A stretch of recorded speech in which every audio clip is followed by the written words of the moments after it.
ಏನು ಚಾಮರಾಜನಗರ ಜಿಲ್ಲಾಧ್ಯಕ್ಷರ ಐಕ್ಯ ವಿಚಾರವಾಗಿ ನಾವೆಲ್ಲರೂ ಕೂಡ ಕೂಲಂಕುಷವಾಗಿ ಇಡೀ ರಾಜ್ಯ ಕಮಿಟಿ ನಾಯಕರುಗಳ ಎಲ್ಲ ಯುವ ಘಟಕ, ಅಲ್ಪಸಂಖ್ಯಾತರ, ಮಹಿಳಾ ಘಟಕ ಎಲ್ಲರ ಸಮ್ಮುಖದಲ್ಲಿ ಚರ್ಚೆ ನಡೆದಿ ರಾಷ್ಟ್ರೀಯ ರಾಜ್ಯ ಕಮಿಟಿ ಸಭೆಯಲ್ಲಿ ನಾವು ಚಾಮರಾಜನಗರ ಜಿಲ್ಲಾಧ್ಯಕ್ಷರಾಗಿ ನಾವು ಆನಂದ್ ಅವರನ್ನ ಆಯ್ಕೆ ಮಾಡಬೇಕು ಅಂತ ಹೇಳಿ ದಿನದ ಚರ್ಚೆಯಲ್ಲೂ ಕೂಡ ನಡೆಯಿತು. ರಾಜ್ಯ ಕಮಿಟಿಯಲ್ಲಿ ಎಲ್ಲರಿಗೂ ಕೂಡ ಬಹುಮತದಿಂದ ಇಲ್ಲ ಚಾಮರಾಜನಗರ ಜಿಲ್ಲಾಧ್ಯಕ್ಷರನ್ನ ಆನಂದ ಮಾಡಬೇಕು ಅಂತ ಹೇಳಿದಾಗ ಎಲ್ಲರೂ ಕೂಡ ಒಪ್ಪಿಗೆಯಿಂದ ಅವರು ಕೂಡ ಮಾತಾಡ್ತಾ ಏನು ಚಾಮರಾಜನಗರ ಜಿಲ್ಲಾಧ್ಯಕ್ಷರಾಗಿ ನಾವು ಆನಂದ್ ಅವ್ರನ್ನ ಆಯ್ಕೆ ಮಾಡಿದ್ದೀವಿ. ಇದು ಇಡೀ ರಾಜ್ಯಾದ್ಯಂತ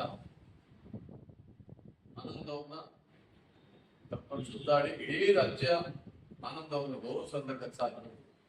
ಯಾಕಂದ್ರೆ ಒಂದು ಭಾರತ ಕ್ಷೇತ್ರ ಎಲ್ಲೋ ಒಂದು ಜಿಲ್ಲೆಗೆ, ಒಂದು ಗ್ರಾಮಕ್ಕೆ, ಒಂದು ಹೋಬಳಿಗೆ ಸೀಮಿತವಾಗಿಲ್ಲ. ಯಾವುದೇ ಜಿಲ್ಲಾಧ್ಯಕ್ಷರು ಕೂಡ ನಾವು ಇಡೀ ರಾಜ್ಯ ಸಂಘಟನೆ ಕಟ್ಟಲಿಕ್ಕೆ ಹೋರಾಡ್ತೀವಿ. ಮತ್ತೆ ಯಾವುದೇ ಸಮುದಾಯ, ಇಲ್ಲಿ SC, ST, OBC, ಹಿಂದುಳಿದ ವರ್ಗ ಪ್ರತಿಯೊಂದು ಸಮುದಾಯಕ್ಕೂ ಕೂಡ ಭಾರತ ಸೇನೆ ಸಹಕಾರವನ್ನು ಹೊಂದಿರುತ್ತೆ. ಒಂದು ಜಾತಿಗೆ ಸೀಮಿತವಾದ ಸಂಘಟನೆ ಅಲ್ಲ ಭಾರತ ಸೇನೆ. ಎಲ್ಲಾ ಸಮುದಾಯಕ್ಕೂ ಭಾರತದ ಸಂವಿಧಾನದಲ್ಲಿ ಎಲ್ಲರೂ ಕೂಡ ಗೌರವ ಇದೆ.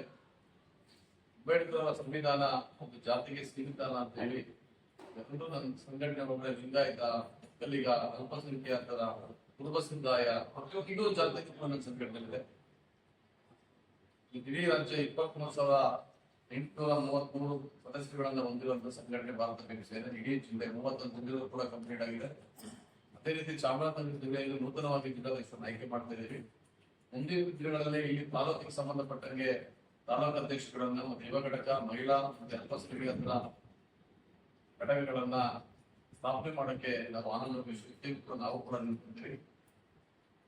ಅದೇ ರೀತಿ ಯಾವುದೇ ವಿಚಾರ ಆಗಿ ಸಮುದಾಯಕ್ಕೆ ತೊಂದರೆ ಆದಾಗ ನನ್ನ ಉದ್ದೇಶ ಬಡ ಕುಟುಂಬಗಳು ಮೊದಲಿಗೆ ಅನಾಥಾಶ್ರಮ, ವೃದ್ಧಾಶ್ರಮ, ಗೌರ್ಮೆಂಟ್ ಶಾಲೆಗಳಿಗೆ ನನ್ನ ಸಹಕಾರ ಎಂದೂ ಇರುತ್ತೆ. ಭಾರತ ಸೇನೆ ಎಲ್ಲ ರಾಜ್ಯ ಕಮಿಟಿ ನಾಯಕರು ಇವತ್ತು 9 ವಿದ್ಯಾರ್ಥಿಗಳನ್ನ ನಮ್ಮ ಸಂಘಟನೆಯ ಮುಖಾಂತರವಾಗಿ ಓದಿಸ್ತಾ ಇದ್ದೇವೆ. 2 ವೃದ್ಧಾಶ್ರಮ ನಾವು ದತ್ತು ತಗೊಂಡಿದ್ದೀವಿ. ಅದೇ ರೀತಿ ಇವತ್ತು ಇಲ್ಲಿ ಸದ್ಯ ಜೀವನ ಮಾಡ್ತಿರುವಂತ ಬಡ ಕುಟುಂಬಗಳಿಗೆ ನಾನು ಪ್ರತಿನಿತ್ಯ ಹೋಗಿ ಊಟದ ವ್ಯವಸ್ಥೆ ಕೂಡ ಮಾಡ್ತಾ ಇದ್ದೀವಿ. ಅದೇ ರೀತಿ ನಾನು ಹಸಿವು ಅಂತ ಬಂದವರಿಗೆ ಸಹಾಯ ಮಾಡುವಂತ ಗುಣ ಇದ್ದೇ ನಮ್ಮ ಬೆಳ್ಕೊಳ್ಳೋದು. ಯಾವುದು ಕೂಡ ಅಂಬೇಡ್ಕರ್ ಕೈ ಚಾಚಿ ನೀಡಿ ಅಂತ ಎಲ್ಲೂ ಹೇಳಿಲ್ಲ. ಕೈಲಾದ ಸಹಾಯವನ್ನ ನಿಮ್ಮ ಉಳಿದಂತ 1% ಸಹಾಯವನ್ನ ಬಡ ಸಮುದಾಯಕ್ಕೆ ಕೊಡುವಂತ ಕೆಲಸ ಮಾಡೋದಕ್ಕೆ ಇನ್ನ ನಮ್ಮ ಅಣ್ಣವ್ರು ಹೇಳ್ದಂಗೆ ಒಳ್ಳೇದು ಮಾತಾಡ್ತಾರೆ, ಕೆಟ್ಟದ್ದು ಮಾತಾಡ್ತಾರೆ. ನಾನು ಇಡೀ ರಾಜ್ಯ ಸಂಘಟನೆ ಮಾಡಬೇಕಾದ್ರೆ ಒಂದು ಘೋಷಣೆಯನ್ನು ನಾನು ಹೇಳ್ತೀನಿ. ಇವತ್ತು ನಾವು ಒಳ್ಳೇದು ಮಾಡಕ್ ಬಂದು ಮಾತಾಡ್ತಾರೆ, ಕೆಟ್ಟದ್ದು ಮಾತಾಡಕ್ ಬಂದು ಮಾತಾಡ್ತಾರೆ. ಅದಕ್ಕೆ ನಾನು ಆನಂದ್ಗೆ ಎಸ್ಪೆಷಲಿ ಹೇಳ್ತಿರೋದು, ಒಳ್ಳೇದೋ ಕೆಟ್ಟದ್ದು ನಮ್ಮ ಬಾಯಲ್ಲಿ, ಅವ್ರ ಬಾಯಿಂದ ಹೆಸರು ಇರ್ಲಿ. ಕೆಟ್ಟದ್ದು ಒಳ್ಳೇದು ಮಾತಾಡ್ಬೇಕು, ಕೆಟ್ಟದ್ದು ಮಾತಾಡ್ಬೇಕು. ಬರೀ ಒಳ್ಳೇದೇ ಮಾತಾಡ ನಾವು ನಾಯಕರು ಹೇಳಕ್ಕಾಗಲ್ಲ.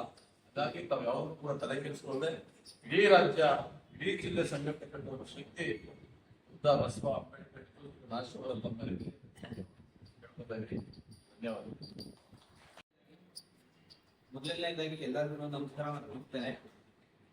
ಹಾಗೆ ಈ ವೇದಿಕೆಗೆ ಆಹ್ವಾನಿಸಿದಂತ ಎಲ್ಲ ನನ್ನ ಗಣ್ಯರಿಗೂ, ಬಂಧುಗಳಿಗೂ, ಅಕ್ಕ ತಂಗಿರಿಗೂ, ಅಣ್ಣ ತಮ್ಮರಿಗೂ, ನನ್ನ ತಂದೆ ತಾಯಿಗೂ ಬಂದಿದ್ದಾರೆ. ಎಲ್ಲರಿಗೂ ಧನ್ಯವಾದಗಳನ್ನು ಅರ್ಪಿಸುತ್ತೇನೆ. ಈ ಮಟ್ಟಕ್ಕೆ ನಾನು ಒಂದು ಅವಕಾಶ ನನಗೆ ದೊರಕಿ ನಾನು ತಿಳ್ಕೋಬೇಕು ಅಂತ ನನಗೂ ಕೂಡ ನನಗೆ ಈ ಮಟ್ಟಕ್ಕೆ ತಗೊಂಡು ನಮ್ಮ ಗುರುಗಳಾದ ಡಿ ನಟರಾಜ ಧನ್ಯವಾದಗಳನ್ನು. ಹಾಗೆ ನಾನು ಏನೇ ಕೆಲಸ ಕೂಡ ಮಾಡಿದ್ರು ಈಗ ಒಂದ್ಸರಿ ನಾವು ಗ್ರಾಮ ಪಂಚಾಯತ್ ಪಾರ್ಟಿಸಿಪೇಟ್ ಮಾಡಿ ಕೊಡ್ತಿದ್ದೀನಿ. ಅದರಿಂದ ನಮ್ಮ ಅದೇ ಯಾವತ್ತೂ ಬೇಡ ಅಂತ ಹೇಳಿಲ್ಲ. ನಿಮ್ಗೆ ಯಾಕಪ್ಪ ಬೇಡ ಅನ್ನೋದಿಲ್ಲ ಅಂತ ಯಾವತ್ತೂ ಏನೇ ಒಳ್ಳೆಯದು ಟಿಪ್ಪಣಿ ಮಾಡೋದು ಕೂಡ ಈ ತನಕನೂ ಕೂಡ ಪ್ರೋತ್ಸಾಹ ಮಾಡಿದ್ದಾರೆ. ಅವ್ರನ್ನ ಕೂಡ ಧನ್ಯವಾದಗಳನ್ನು ತಿಳಿಸ್ತೇನೆ. ಈ ಒಂದು ಭಾರತ ರಾಜ್ಯ ಸಮಿತಿ ಸಂಘಟನೆ ಬಗ್ಗೆ ನಮ್ಮ ಮೈಸೂರು ಮಾಲನ್ಯ ಜಿಲ್ಲಾಧ್ಯಕ್ಷರು ಅವ್ರನ್ನ ಈಗ ತಿಳಿಸಿ ಇದು ನಮ್ಮ ಜಿಲ್ಲೆಯಲ್ಲಿ ಕೂಡ ಮಾಡ್ಬೇಕಪ್ಪ. ನಾನು ತುಂಬಾ ದಿನಗಳಿಂದ ಈ ಒಂದು ಸಂಘಟನೆ ಬಗ್ಗೆ ಯಾರನ್ನ ಮಾಡೋದು ಅಂತ ಗೊತ್ತಾಗ್ತದೆ. ನಾನು ಹೋರಾಡ್ತಾ ಇದ್ದೀನಿ ಇಲ್ಲಿ ಇದು ಪ್ರೂಫಾಗಿ ಇದೆಯಾ ನೀನು ಇರುವಂತ ಎರಡು ಅವಾಗ ನಾನು ಬೇಡ ನನಗೆ ಇನ್ನೂ ದೊಡ್ಡ ದೊಡ್ಡವರಿದ್ದಾರೆ ಅವ್ರು ಮಾಡ್ತಾರೆ ಅಂತ ಹೇಳಿದ್ರೆ ಅದು ಇಲ್ಲ ಇಲ್ಲ ನೀನು ಆಗೋಯ್ತು ಅಂತ ಹೇಳಿ ಮತ್ತೆ ರಜೆ ಅವ್ರು ನಾನು ಮಾತಾಡ್ತೀನಿ ಅಂತ ಹೇಳಿ ಈ ಒಂದು ಜಿಲ್ಲಾ ಸೆಕ್ಟರ್ ಕಾನೂನನ್ನ ನನಗೆ ನೀವೇ ಆಗ್ಬೇಕು ಅಂತ ಹೇಳಿ ಎಲ್ಲ ಅರೇಂಜ್ ಮಾಡಿ ನಮ್ಗೆ